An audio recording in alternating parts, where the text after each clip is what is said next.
सहेली।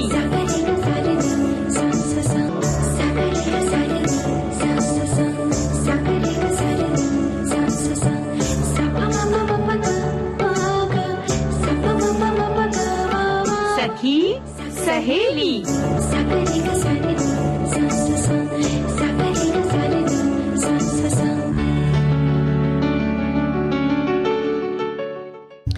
सभी सखियों सहेलियों को मंजू द्विवेदी और सोनाली पाठक का नमस्कार। क्या हालचाल मंजू जी? बस एकदम बढ़िया, बिल्कुल मजे में हैं और थोड़ी धूप थोड़ी बरसात का आनंद ले रहे हैं और विविध भारती के साथ गीतों का आनंद तो हम ले ही रहे हैं। साथ ही हम सोच रहे हैं कि अब जो ये बारिश के दिन चल रहे हैं या और भी बारिश जब आएगी तो कुछ पौष्टिक नाश्ते बनाए जाए ताकि स्वास्थ्य अच्छा रहे।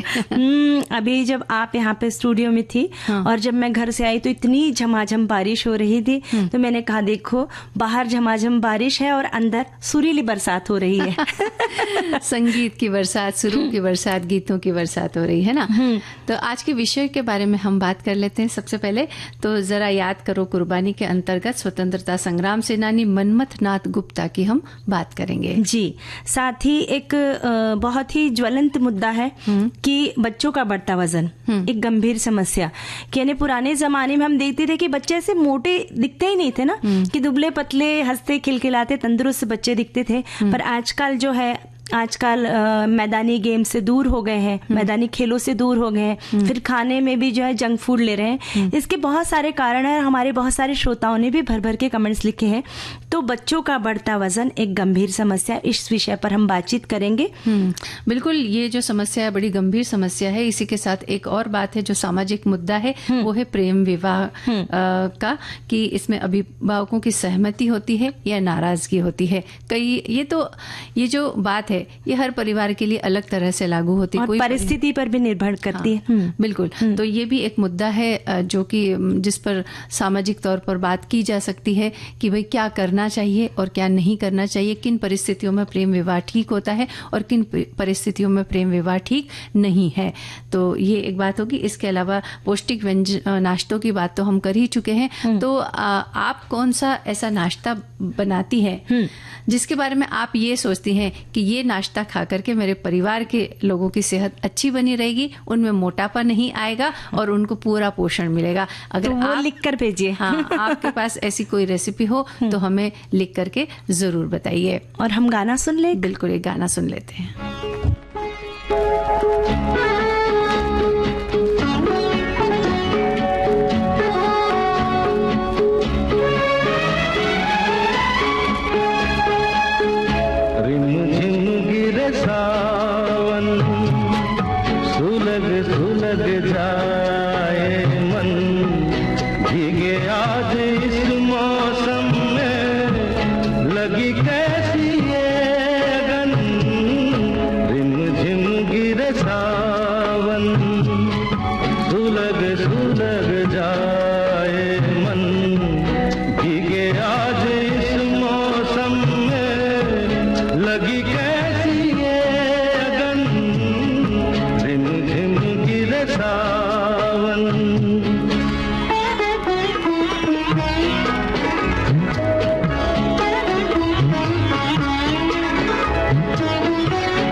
कहते किसी से दिल बंध रहा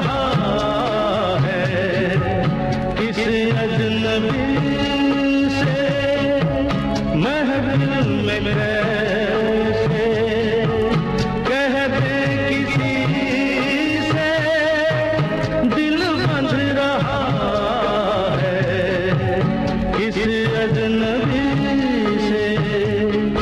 हाय करे अब क्या जतन सुलग सुलग जाए मन भीगे आज इस मौसम में लगी कैसी ये अगन रिम झिम गिरे सावन सुलग सुलग जाए मन भीगे आज इस मौसम में लगी कैसी ये अगन रिम झिम गिरे सावन।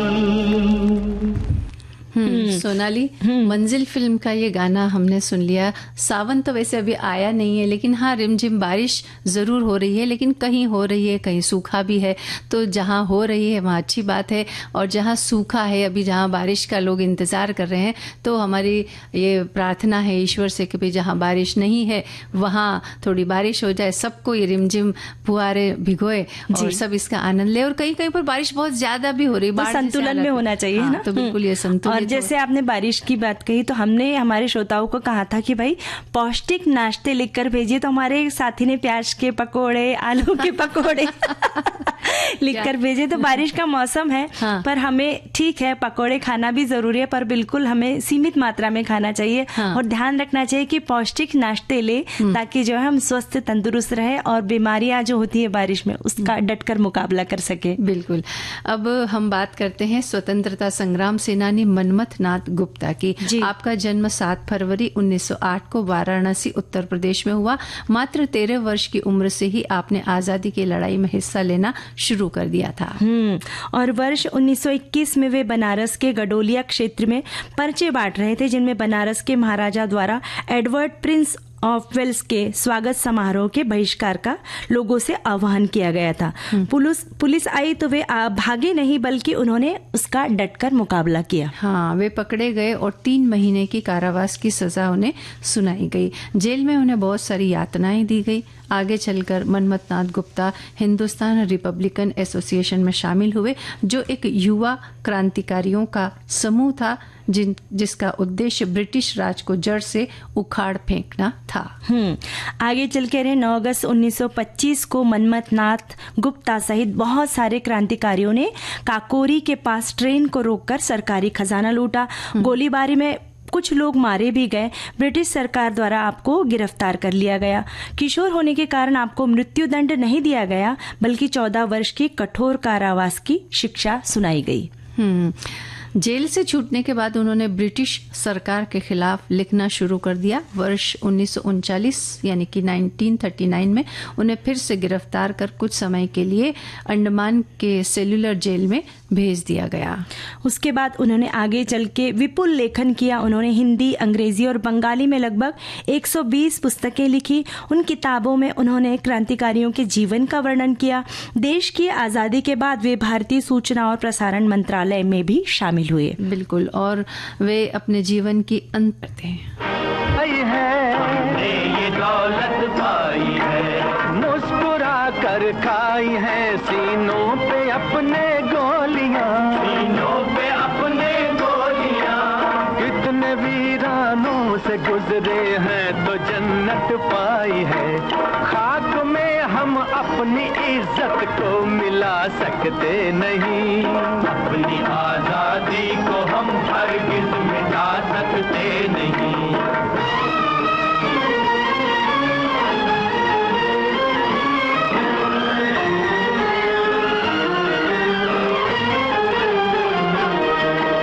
क्या चलेगी जुल्म की अहले वफा के सामने, अहले वफा के सामने। आ नहीं सकता कोई शोला हवा के सामने, शोला हवा के सामने। लाख फौजें लेके आए अमन का दुश्मन कोई, लाख फौजें लेके आए अमन का दुश्मन कोई। रुक नहीं सकता हमारी एक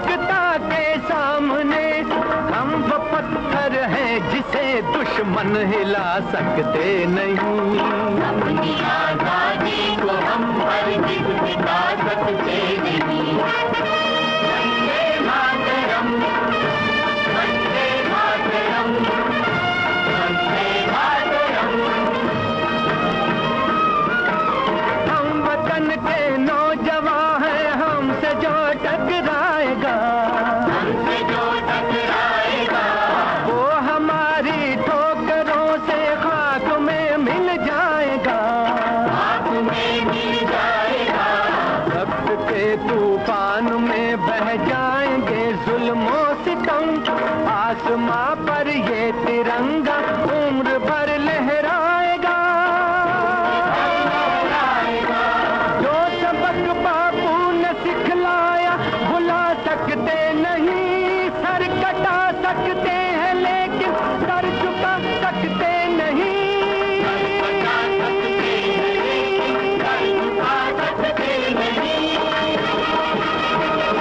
अपनी आजादी को हम हरगिज़ मिटा सकते नहीं। अपनी आजादी को हम हरगिज़ मिटा सकते। तो एक गंभीर विषय है कि बच्चों में बढ़ता मोटापा, इसको कैसे कंट्रोल किया जाए, क्या उपाय किया जाए या इसके कारण क्या है, इन सब बातों के मद्देनजर जो है हमने ये विषय लिया है। हमारे साथियों ने भी बहुत सारी बातें लिख भेजी है। लिखते हैं कि बच्चों में मोटापा, कुपोषण, पढ़ाई का बढ़ता बोझ और व्यवहार संबंधी समस्याएं, ये सभी बच्चों के विकास से जुड़ा गंभीर मामला है। ये समस्याएं बच्चों के शारीरिक, मानसिक और सामाजिक विकास को नकारात्मक रूप से प्रभावित कर सकती हैं। बच्चों में मोटापा एक गंभीर समस्या है जो हृदय रोग, मधुमेह और जोड़ों के दर्द जैसी कई स्वास्थ्य समस्याओं का कारण बन सकती है। बच्चों पर पढ़ाई का बहुत अधिक दबाव उन्हें तनाव, चिंता और अवसाद जैसी मानसिक स्वास्थ्य समस्याओं की ओर ले जा सकता है। माता पिता, शिक्षकों और समस्याओं के बारे में जागरूक होना चाहिए। खान पान का सुधार होना चाहिए। पैकेज, जंक फूड, शारीरिक श्रम, खेलकूद, इन सब पर ध्यान देना है और डिजिटल गैजेट से दूरी बनाना है। बहुत सही बात लिखी है। और हमारे एक साथी लिखते हैं कि बचपन में मोटापा एक गंभीर स्वास्थ्य स्थिति है जिसमें जीवन के शुरुआती दौर में शरीर में अतिरिक्त वसा होना शामिल है। अतिरिक्त वजन अक्सर बच्चों को मधुमेह और उच्च रक्तचाप जैसी अन्य स्वास्थ्य स्थितियों की ओर ले जाता है। बचपन में मोटापा कम आत्मसम्मान और अवसाद का कारण भी बन सकता है। और एक साथी ने यह भी लिखा है कि बच्चों के बढ़ते वजन का मुख्य कारण शारीरिक गतिविधि का ना के बराबर होना है। खाने पीने की सही आदतों का ना होना, खाने में जंक फूड का शामिल होना, ये सब बातें हैं जिसकी वजह से मोटापा बढ़ रहा है। और हमारे एक साथी ने ये मोटापा रोकने के उपाय लिखकर भेजे हैं। कि बच्चों को फल, सब्जियां और साबुत अनाज जैसे स्वस्थ खाद्य पदार्थों का सेवन करने के लिए प्रोत्साहित करें। शारीरिक गतिविधियां, बच्चों को खेल कूद, नृत्य या अन्य शारीरिक गतिविधियों में शामिल होने के लिए प्रोत्साहित करें। स्क्रीन टाइम को सीमित करें, बच्चों के स्क्रीन टाइम को सीमित करें और उन्हें बाहरी गतिविधियों के लिए प्रोत्साहित करें। साथ ही एक बहुत ज़रूरी बात है पर्याप्त नींद। बच्चों को पर्याप्त नींद लेने में मदद करें। माता पिता की भूमिका, माता पिता को स्वस्थ भोजन और जीवन शैली की आदतों को अपनाना चाहिए और बच्चों के लिए एक सकारात्मक उदाहरण स्थापित करना चाहिए। नियमित स्वास्थ्य जांच, नियमित रूप से बच्चों के स्वास्थ्य की जांच भी करवाएं। यानी कभी कभी ऐसा होता है ना मंजू जी की घर में भी सादा ही खाना बनता है ना, अच्छा खाना बनता है, पर ज्यादा जंक फूड नहीं खाते हैं, मैदानी खेल भी खेलते हैं, उसके बाद भी अगर बच्चे में मोटापा है तो उसमें थायराइड हो सकता है। तो ऐसा नहीं है कि ध्यान ना दे, टाल दे, उनकी जांच करवाना बहुत जरूरी है। पता अगर जल्दी से पता चल जाए तो उसका बहुत जल्दी उसमें हम निराकरण करके दवाइयों से भी कंट्रोल कर सकते हैं।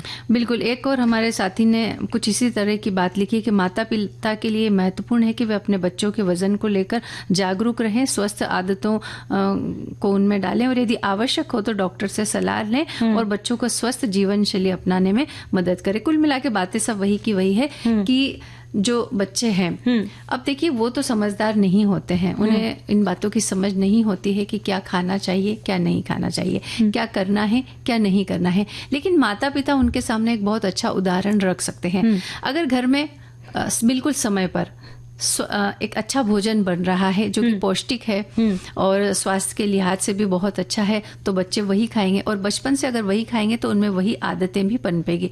लेकिन अगर उन्हें भूख लगी है, समय पर भोजन नहीं मिल रहा है या उनके पसंद का भी नहीं मिल रहा है, कुछ हम ज्यादा ही अगर उसे ऐसा पौष्टिक बनाने के बारे में सोचते हैं लेकिन अगर उसमें स्वाद ना हो तो भी बच्चे सोचते हैं कि नहीं, ये नहीं खाना है। तो इन दोनों का एक अच्छा तालमेल होना बहुत जरूरी है। और जब समय पर बच्चे को भोजन मिलेगा और उनकी पसंद का भी होगा और थोड़ा टेस्टी भी होगा, तो बच्चे घर का भोजन खाएंगे, बाहर का नहीं खाएंगे। अब बाहर के खाने में आजकल क्या मिलता है, बहुत तरीके के चिप्स मिलते हैं, पैकेज्ड फूड मिलते हैं और उन सब में बहुत सारा वसा होता है, नमक होता है, मसाले होते हैं और ये सब चीजें मोटापा बढ़ाने में बहुत सहायक होती है। और भले ही वो बहुत स्वादिष्ट हो पर वो बच्चों को समझाना चाहिए कि भाई ये स्वास्थ्य के लिए बहुत अच्छा नहीं है। और एक उदाहरण दूंगी मंजू जी की, बच्चे अगर नाराज हो गए तो मम्मी पापा उन्हें चॉकलेट ला कर देते हैं, पर इतनी बड़ी चॉकलेट होगी ना अपने हथेली भर के, तो पूरी चॉकलेट एक ही समय उन्हें दे दिया जाता है। फिर अगर उन्हें बोले कि नहीं उसमें के 2-3 ही टुकड़े अभी खाओ, फिर कल खाओ, परसों खाओ,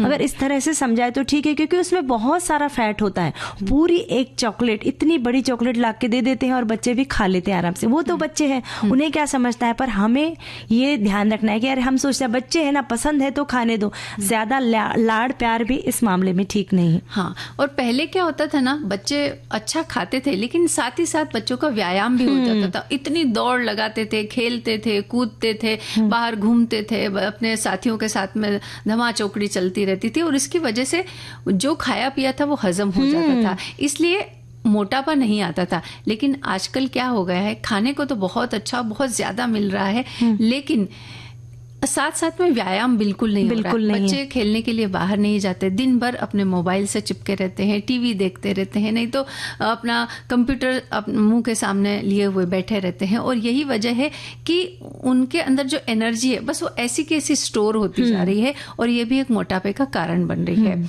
तो ये भी हमें ध्यान रखना है कि बच्चे समय समय पर खेले कूदे, उनका शारीरिक व्यायाम हो, थोड़ा उन्हें सुबह के समय में थोड़ा व्यायाम करने के लिए भी आप प्रोत्साहित करें।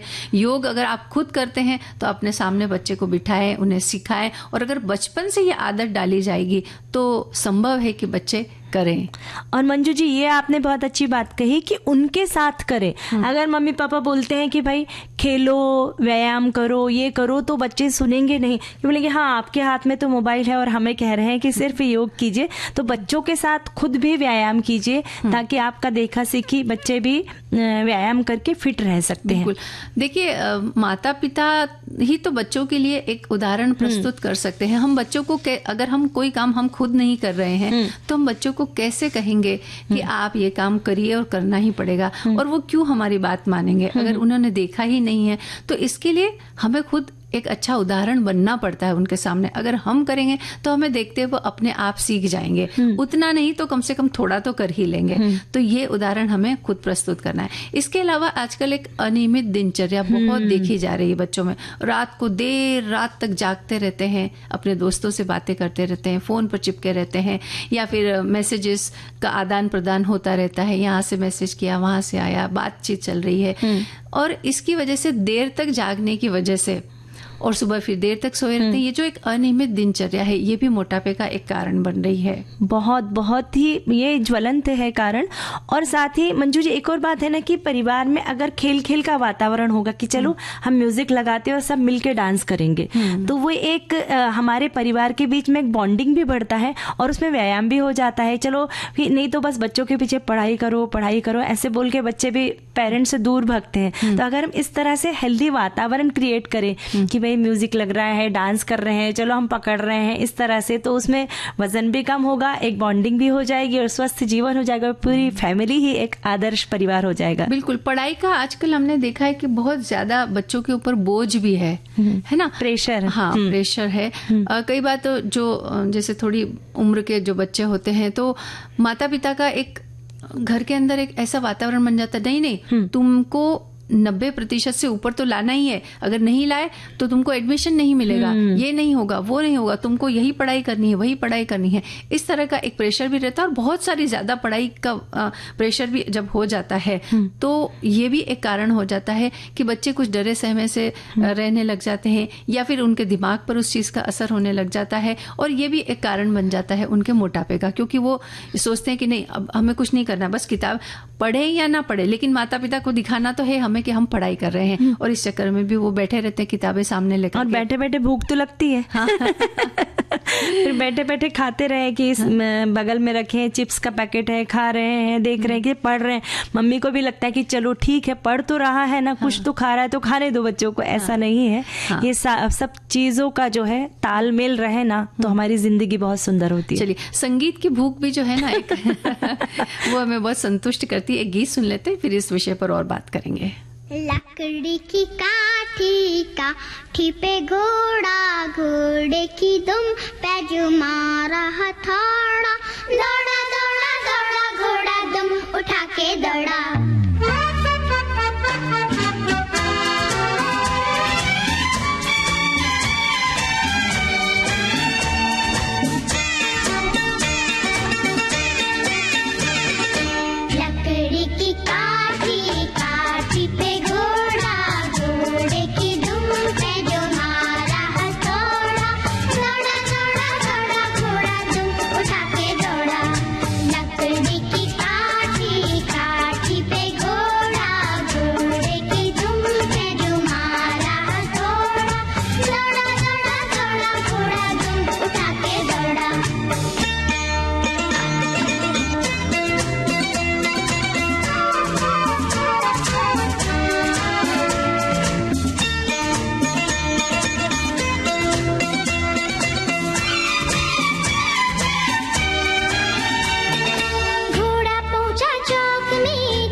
मासूम फिल्म का ये गाना हमने सुना सोनाली, और बड़ी मासूमियत के साथ सब बच्चे एक साथ मिल करके कैसे खेलते हैं, और यही खेल कूद जो है बच्चों के विकास का कारण बनता है और मोटापा कंट्रोल में रहता है, यानी आता नहीं मोटापा। लेकिन एक और कारण है, आनुवंशिक कारण भी है। लेकिन ऐसा कहा जाता है कि जब हम शुरुआत से ही अगर हम योग प्राणायाम वगैरह करते हैं ना, तो अगर आनुवंशिक कोई समस्या होती भी है तो उसे काफी हद तक कंट्रोल किया जा सकता है। तो अगर ऐसे परिवार में कोई समस्या है तो बच्चों को शुरू से ही आप योग प्राणायाम के लिए जो है उन्हें प्रोत्साहित करें, ताकि अगर जो समस्या आ सकती है उनमें भविष्य में या है तो उसे कंट्रोल किया जा सकता है। एक और बात यहाँ कहना चाहते हैं कि जब हम पौष्टिक बच्चों को भोजन देने की बात करते हैं तो कई माता पिता सोचते हैं हमारा बच्चा जूस पिएगा, फलों का जूस पिएगा तो बड़ा अच्छा रहेगा। लेकिन वो जूस जो है वो फ्रेश जूस नहीं होता है, बल्कि बहुत सारे पैकेट वाले, तो उन्हें फल का जूस आप खुद निकाल कर दें या फिर पूरा का पूरा फल ही खाने के लिए। फल खाना ज्यादा अच्छा है, क्योंकि जब हम फल खाते हैं तो हम चबा चबा के खाते हैं, तो हमारी लार जो होती है उसमें के पाचक गुण भी उसमें शामिल होते हैं और वो बहुत जल्दी पच जाता है। और देखिए ना कि जब हम जूस पियेंगे ना, एक गिलास जूस पियेंगे उसमें 3 से 4 संतरे होंगे। अगर एट ए टाइम हम 3 से 4 संतरे खाएंगे तो हमें ज्यादा तकलीफ हो सकती है, इसलिए अगर हम संतरा खाएंगे तो एक ही खा सकते हैं, पर जूस पियेंगे तो 4-5 फल चले जाएंगे, तो पचने में भी बहुत भारी हो सकता है। तो इस बात का हमें ध्यान रखना चाहिए। छोटी छोटी बातें होती हैं कि भाई, और फिर ऐसा नहीं है कि पौष्टिक है तो टेस्टलेस है, उसको हम टेस्टी भी बना सकते हैं। ऐसा नहीं है कि पौष्टिक खाना है तो बिना तेल घी का है, उसे बहुत अच्छा सा हम स्वादिष्ट बना सकते हैं। जरूरी नहीं कि तला भुना खाना है वही स्वादिष्ट होगा। यानी थोड़ा सतर्क रहें और थोड़ा सा आपका ज्ञान जो है वो चारों तरफ नजर बना करके अपने ज्ञान में वृद्धि करते रहें, तो इन सब बातों का ख्याल रखा जा सकता है। अब हमें एक बात का ख्याल रखना है कि समय हो चला है एक ब्रेक का।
अंतराल के बाद हम फिर उपस्थित हो चुके हैं। कार्यक्रम है सखी सहेली, और अगला जो विषय है वो है प्रेम विवाह, अभिभावकों की सहमति या नाराजगी।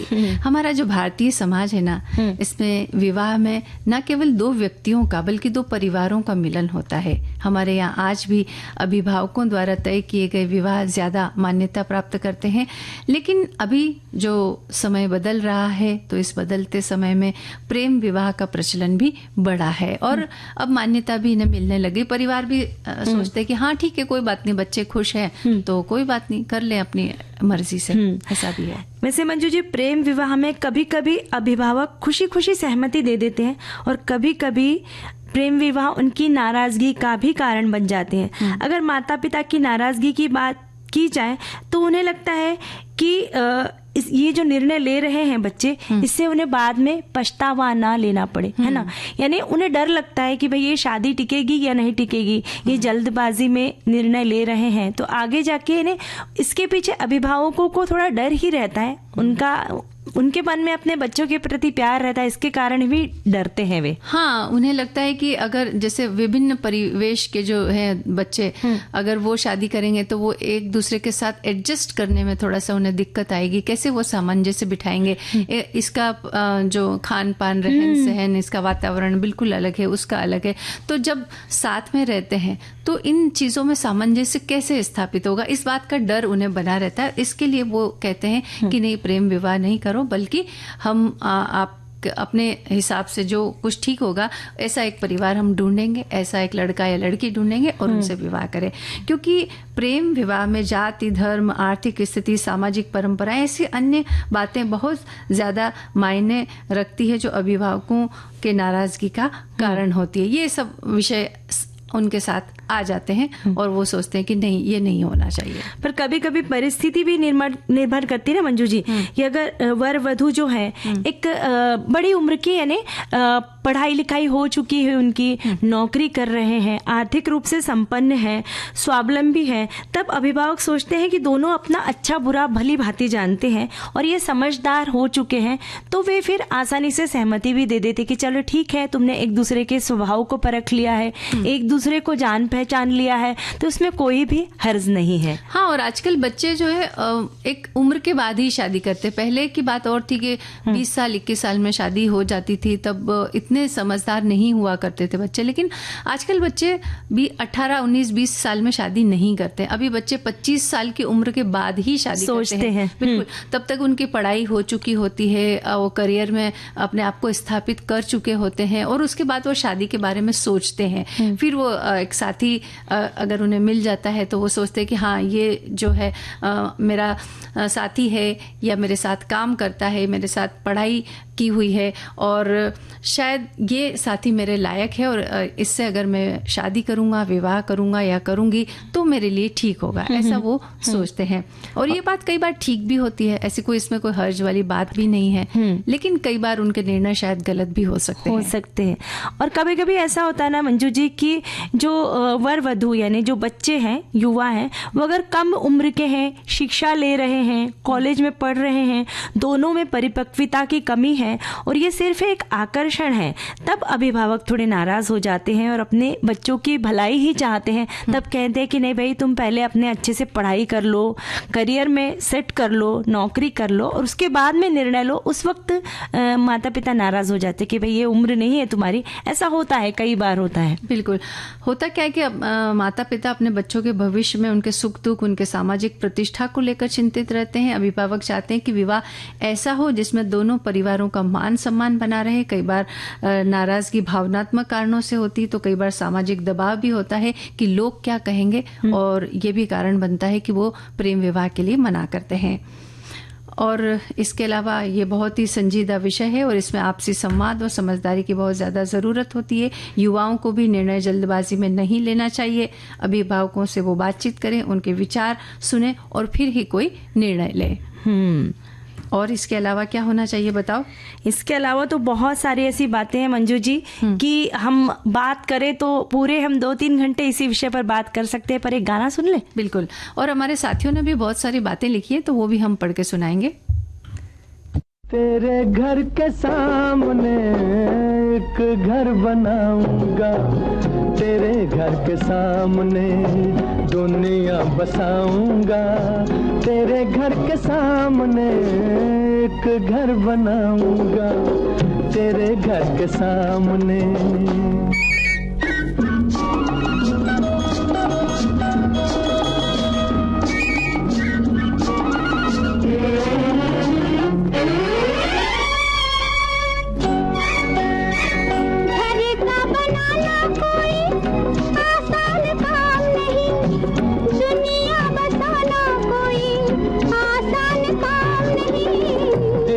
वफाएं हो तो तूफान किनारा है, बिजली हमारे लिए प्यार का इशारा है।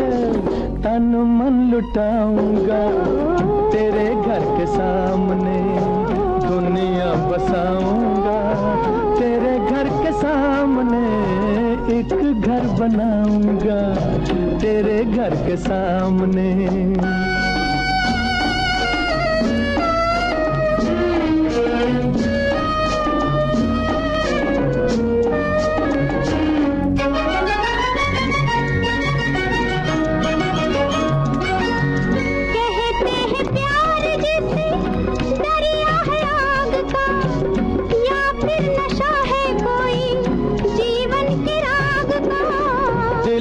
जो प्यार हो तो आग भी फूल है, सच्ची लगन जो हो तो पर्वत भी धूल है। तारे सजाऊंगा तेरे घर के सामने, दुनिया बसाऊंगा तेरे घर के सामने, एक घर बनाऊंगा तेरे घर के सामने।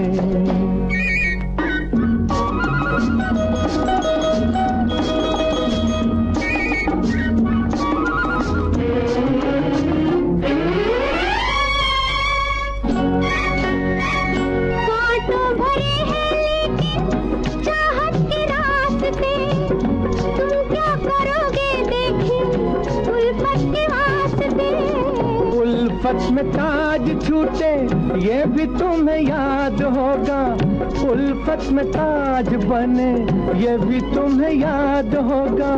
मैं भी कुछ बनाऊंगा तेरे घर के सामने, देखी दुनिया बसाऊंगा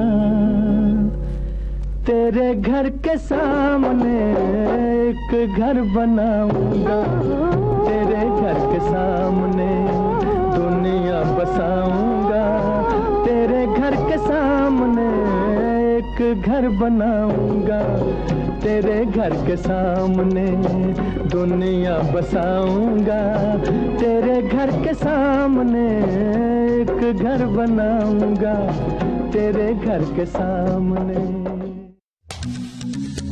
90 बरस की ऊर्ज आकाशवाणी।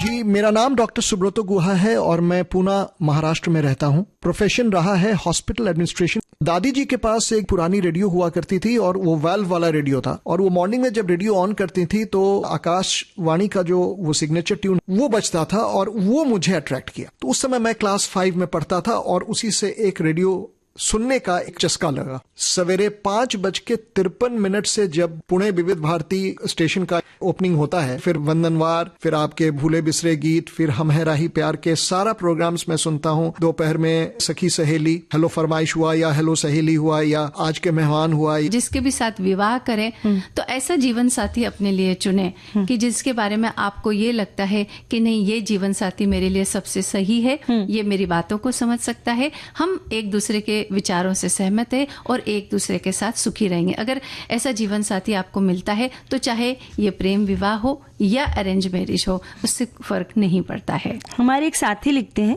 प्रेम विवाह किसी की नाराजगी हो, माता पिता, परिवार, समाज, पहले आप खुद अपने मन को तौले, क्या हम दोनों एक साथ अपना जीवन व्यतीत कर सकते हैं? क्योंकि 1-2 घंटे पार्क में और कॉफी टेबल पर मिलना और साथ रहकर जिंदगी जीना, दोनों में बहुत जमीन आसमान का अंतर होता है। विवाह सिर्फ 2 परिवारों, 2 लोगों का मिलन नहीं होता, एक जिम्मेदारी, समर्पण और एक विश्वास है। एक दूसरे के प्रति स्नेह, सम्मान का भी साथ होता है जो दोनों को मिलकर निभाना होता है, चाहे वो प्रेम विवाह हो या अरेंज मैरिज हो। एक साथी ये भी लिख रहे हैं कि प्रेम विवाह सही या गलत, अभिभावकों की सहमति या नाराजगी, ये विवाद का विषय है।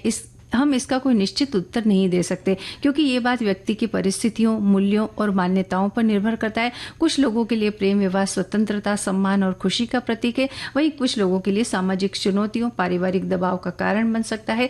प्रेम विवाह में स्त्री और पुरुष प्रेम एक दूसरे के साथ लगाव से प्रेम होता है। उसी तरह अगर उन दोनों के परिवारों के बीच सहमति के साथ प्रेम भरा माहौल बन जाए तब सोने पे सुहागा बन सकता है। अगर दोनों जो है इससे सहमत हो जाए तो ये संभावनाएं थोड़ी कम होती है, लेकिन जरूरी है। हमारे एक साथी लिखते हैं, प्रेम विवाह आजकल माता पिता की सहमति से ही होता है। वो माता पिता बहुत समझदार होते हैं जो बच्चों की पसंद को अपनी पसंद मान लेते हैं और परिवार की सहमति से विवाह संपन्न होता है। अगर माता पिता की सीख अच्छी होती है तो बच्चे भी जीवन साथी पसंद करने में कोई कसर नहीं छोड़ते। वे वही पसंद करते हैं जो उनके माता पिता को पसंद आ सके और अपने समकक्ष पसंद करते हैं, जिससे परिवार को कोई शिकायत का मौका ही नहीं मिलता। बिल्कुल। एक साथी ये भी लिख रहे हैं कि प्रेम विवाह अब पहले की तरह मुश्किल नहीं रहा। पहले के पेरेंट्स को प्रेम विवाह में आपत्ति होती थी, पर अब ऐसी कोई बात नहीं रह गई। अब तो ज्यादातर बच्चे अपनी पसंद से ही शादी कर रहे हैं। मेरे ख्याल में अब रोकने टोकने जैसी कोई बात नहीं होनी चाहिए, क्योंकि परिवार चाहे या कहना चाहे, बच्चे अपनी पसंद से शादी करेंगे तो इससे अच्छा है कि आप भी खुशी खुशी विवाह के लिए राजी हो जाएं। मेरी सहेली के बेटे ने अपनी पसंद बताई तो उसके घर के लोगों ने मना कर दिया और फिर किसी तरह से शादी हो पाई। तो ये अलग अलग परिस्थितियां होती हैं जिन पर ये बातें निर्भर करती है। लेकिन अभी की परिस्थिति ये है कि हमें गीत सुनना है। सुनते हैं गाना।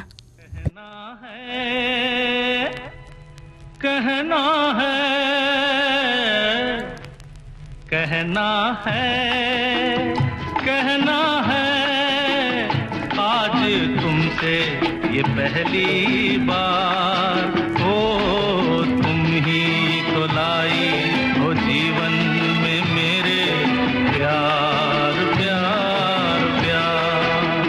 कहना है आज तुमसे ये पहली बार, ओ तुम ही तो लाई हो जीवन में मेरे प्यार प्यार प्यार।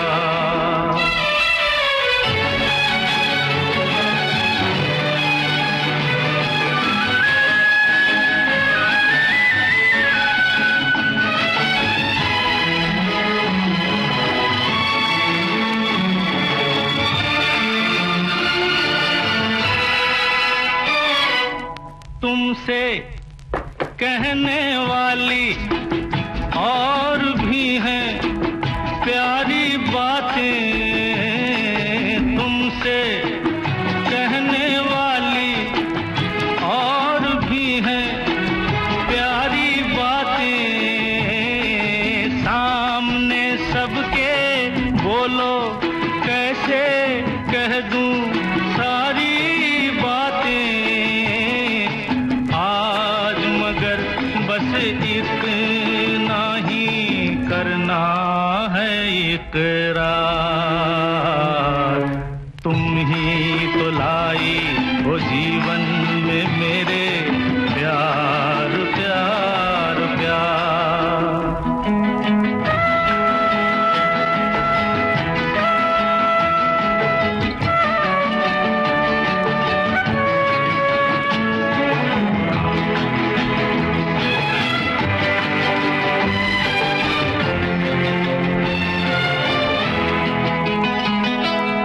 कब से दिल ने मेरे मान लिया है तुमको अपना, कब से दिल ने मेरे मान लिया है तुमको अपना।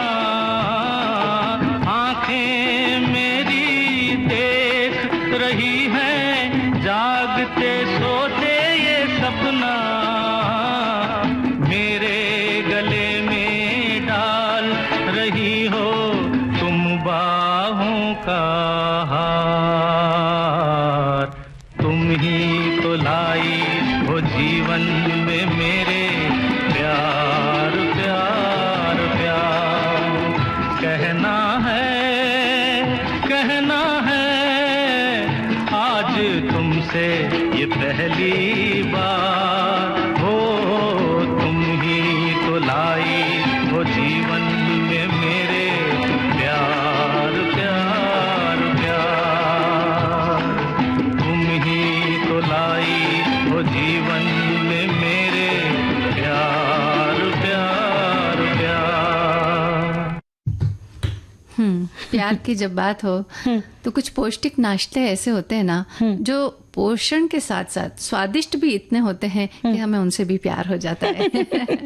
हमने श्रोताओं से कहा था कि भाई आप अगर कोई ऐसे नाश्ते बनाते हो जो पौष्टिक भी हो स्वादिष्ट भी हो, उसमें कुछ लोगों ने हमें लिख करके भेजा। एक चुकंदर का चीला किस तरह से बनाया जाए इसकी रेसिपी लिख करके भेजी हमारे साथियों ने कि सूजी, बीटरूट, दही, नमक, अजवाइन, हरी मिर्च, बारीक कटी धनिया की पत्ती, ये इसके लिए सामग्री चाहिए। चुकंदर को घिसकर सूजी, दही और अन्य सामग्री, नमक, अजवाइन, मिर्च, इन सभी चीज़ों को मिलाकर थोड़ी देर के लिए छोड़ दें।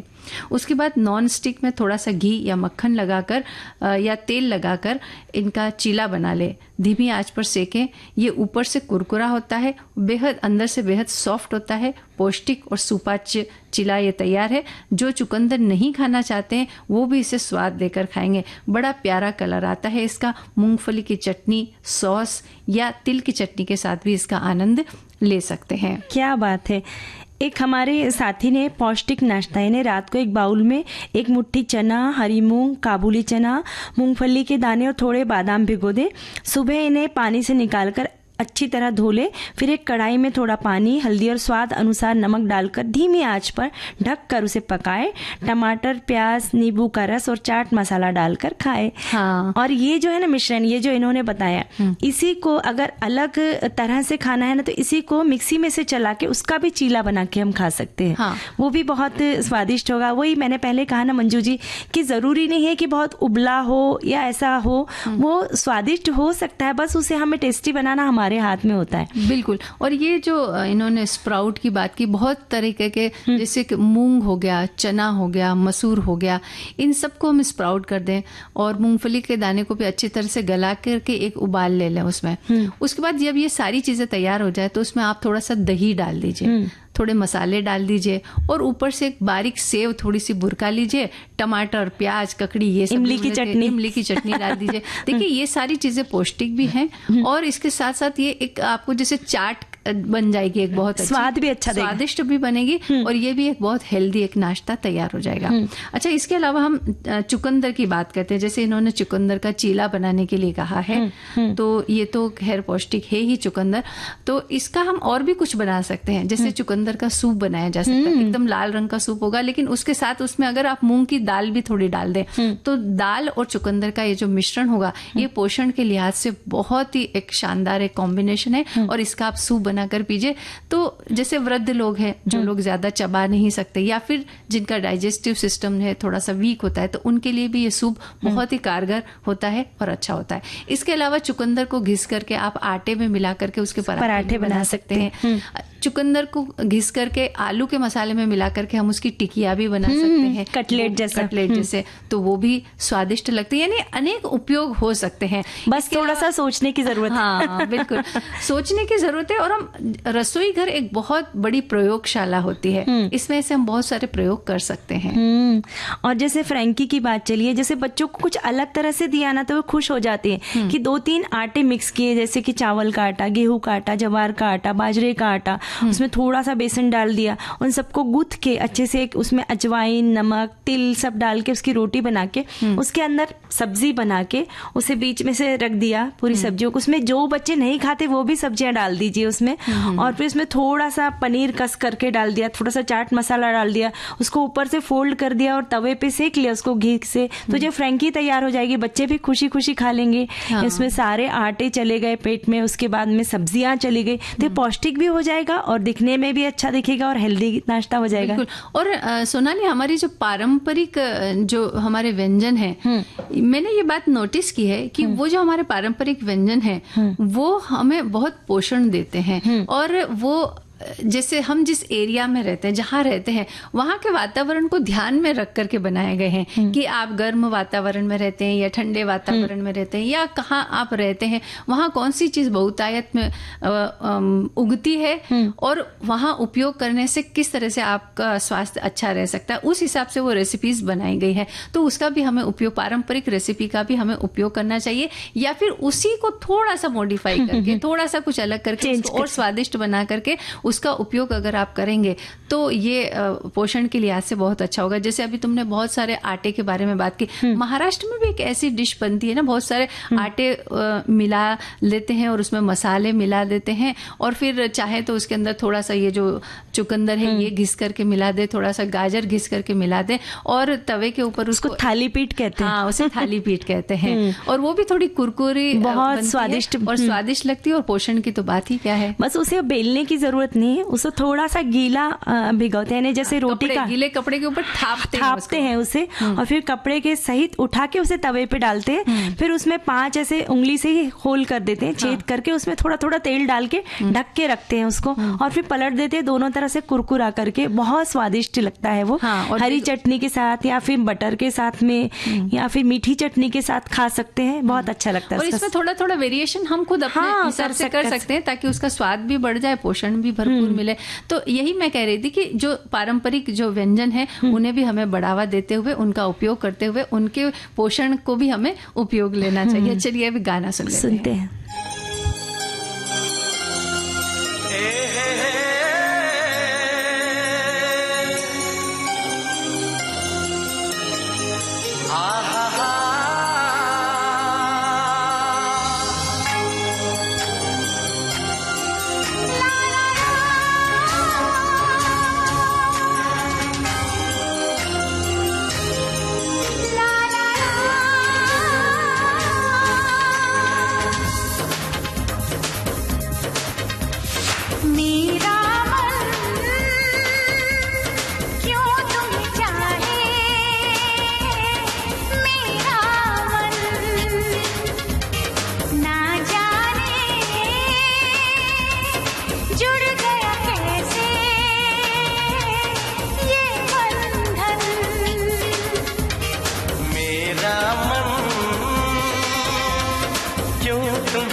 तो सोनाली, अब घड़ी ने हमें इशारा कर दिया है कि आज इस कार्यक्रम को हमें यहीं पर विराम देना है। तो अब कार्यक्रम समाप्त करने की इजाजत दीजिए। आप सभी को मंजू द्विवेदी और सोनाली पाठक का नमस्कार।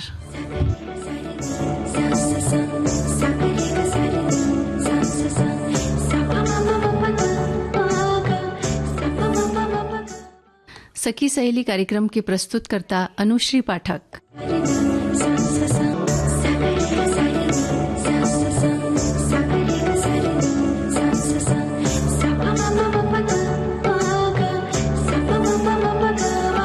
सखी सहेली।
जब शोर भरी दुनिया में विविध भारती हो आपके संग, तो घुलता है सुकून का रंग।